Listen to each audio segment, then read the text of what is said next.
శేఖర్ రెడ్డి గారు మళ్ళీ మీరు కంటిన్యూ చేద్దరు. మాజీ కాపు కార్పొరేషన్ చైర్మన్ అడపా శేషకర్ ఫోన్ లైన్ అందుబాటులోకి వచ్చారు. వారితో మాట్లాడదాం. అడపా శేష్ గారు, గుడ్ ఈవినింగ్ అండి. నమస్కారం అండి. యా శేష్ గారు, ముద్రగడ పద్మనాభం గారి మరణ వార్త వైఎస్ఆర్సీపీ నాయకులందరికీ తెలిసినట్టేనా? ముద్రగడ పద్మనాభం గారి వార్త చాలా దురదృష్టకరమైనటువంటి వార్త సార్. ఎందుకంటే ముద్రగడ పద్మనాభం గారి జీవిత చరిత్ర ప్రతి ఒక్క రాజకీయ నాయకుడికి కూడా జరగని లోటు. ఎందుకంటే ఆయన చేసినటువంటి పనులు అలాంటివి.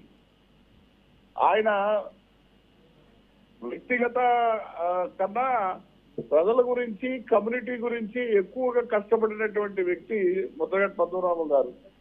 నిరంతరం కాపుల్ని రిజర్వేషన్ల వాటా ఇవ్వండి అని ఉద్యమ నేతగా ఆయన జీవితం మొత్తం కూడా దానికి అర్పించినటువంటి వ్యక్తి ముద్రగడ పద్మనాభం గారు.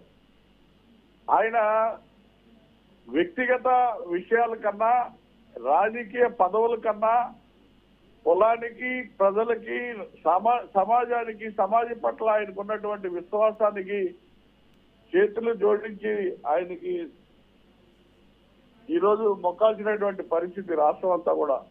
ఎందుకంటే వ్యక్తిగత అభిప్రాయాల కన్నా, వ్యక్తిగత దీనికన్నా, లబ్ధి కన్నా ప్రజల యొక్క లబ్ధి, కమ్యూనిటీ కులాల యొక్క లబ్ధి కోసమే పోరాటం చేసినటువంటి ఏకైక నాయకుడు ముద్రగడ పద్మనాభం గారు. ఆయన చేసినటువంటి ఉద్యమ స్ఫూర్తి ఎదురు దెబ్బ తగులింది అని తెలిసినా కూడా ఎదురొడ్డి పోరాడినటువంటి నాయకుడు ముద్రగడ పద్మనాభం గారు. అటువంటి నాయకుడిని ఉమ్మడి రాష్ట్రంలో ఉన్నటువంటి కాపులు కానీ, ఇతర బడుగు బలహీన వర్గాలు, కులాల వారు కానీ కోల్పోవటం చాలా దురదృష్టకరమైనటువంటి విషయంగా నేను భావిస్తా ఉన్నాను. నేను వాళ్ళ కుటుంబానికి, వాళ్ళ ముద్రగడ పద్మనాభం గారికి నా ప్రగాఢ సానుభూతిని తెలియజేస్తా ఉన్నా. ఎందుకంటే వంగవీటి మోహన్ రంగా గారు ఆయన చనిపోయిన తర్వాత ఆయన లోటు యొక్క తెలిసింది, వంగవీటి మోహన్ రంగా గారి యొక్క లోటు. అట్లాగే ఈ రోజు ముద్రగడ పద్మనాభం గారు బతికొండంగా ఏ ఒక్క రాజకీయ నాయకుడికి కానీ, ఏ ఒక్క లీడర్లకు కానీ తెలియలా.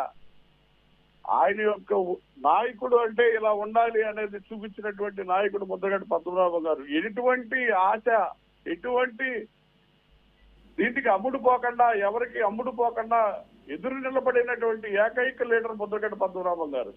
అటువంటి వ్యక్తిని ఈ రోజు కోల్పోవడం చాలా దురదృష్టకరంగా భావిస్తూ ఆయన కుటుంబానికి ప్రగాఢ సానుభూతిని తెలియజేస్తా ఉన్నాను.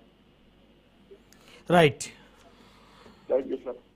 విజయశేఖర్ రెడ్డి గారు, నిజంగా అడపా శేషు గారు చెప్పినట్టు ఆయన లేని లోటు పూడ్చడం సాధ్యం కాదు. ఈ ఆంధ్రప్రదేశ్ చరిత్రలో ఒక మంచి అధ్యాయాన్ని లిఖించిన ఒక గొప్ప నేతగా ఆయన మిగిలిపోతారు. అట్లాగే సార్, కాపుల చరిత్ర శ్రీకృష్ణదేవరాయలు గారి దగ్గర నుంచి, అట్లాగే రకరకాల మహానుభావులు ఎంతో మంది కాపులలో పుట్టారు. అట్లాగే మన వంగవీటి మోహన్ రంగా గారి దగ్గర నుంచి ఈ రోజు మనం మాట్లాడుతున్న ముద్రగడ పద్మనాభం గారి వరకు రకరకాల వ్యక్తులు ఎంతో మంది గొప్ప వాళ్ళు ఉన్నారు. కానీ ఒక పేజీ తనకంటూ లిఖించదగ్గ ఒక గొప్ప నేతగా ఆ కాపు జాతి కోసం తన పదవులను తృణంగా పెట్టి ప్రజల కోసం, వారి బాగోగుల కోసం, వారి అభ్యుదయ కోసం అద్భుతమైన పోరాటం చేసిన ఒక నేతగా మనం ఈ రోజు మాట్లాడుకోవచ్చు.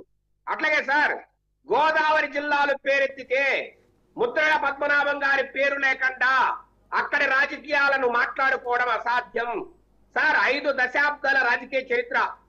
1977లో జనతా పార్టీ అభ్యర్థిగా పోటీ చేసి విజయం సాధించిన దగ్గర నుంచి 1989, 94 వరకు అప్రతిహతంగా గెలుస్తూ ఒక 2 దగ్గరలా 83 కావచ్చు, 85 కావచ్చు తెలుగుదేశం పార్టీ అభ్యర్థిగా గెలిచినా, మంత్రిగా ఉన్నా, తర్వాత విభేదాల్లో ఎన్టీ రామారావు గారితో విభేదించి బయటకు వచ్చి తెలుగునాడు పార్టీని స్థాపించి ఈరోజు కేఈ కృష్ణమూర్తి గారు కావచ్చు, కుందూరు జానారెడ్డి గారు కావచ్చు, ఇలాంటి రకరకాల స్టాల్వార్డ్స్ ఈ రోజు ఆంధ్రప్రదేశ్ లో ఉన్న ఈ గొప్ప నేతలతో కలిసి తెలుగునాడు పార్టీని పెట్టడంలో చాలా ఒక మంచి అధ్యాయాన్ని లిఖించడానికి ముందుకొచ్చిన వ్యక్తి మన ముద్రగడ పద్మనాభం గారు. కానీ అది కొన్ని కారణాల వల్ల ముందుకు పోలేకపోయింది.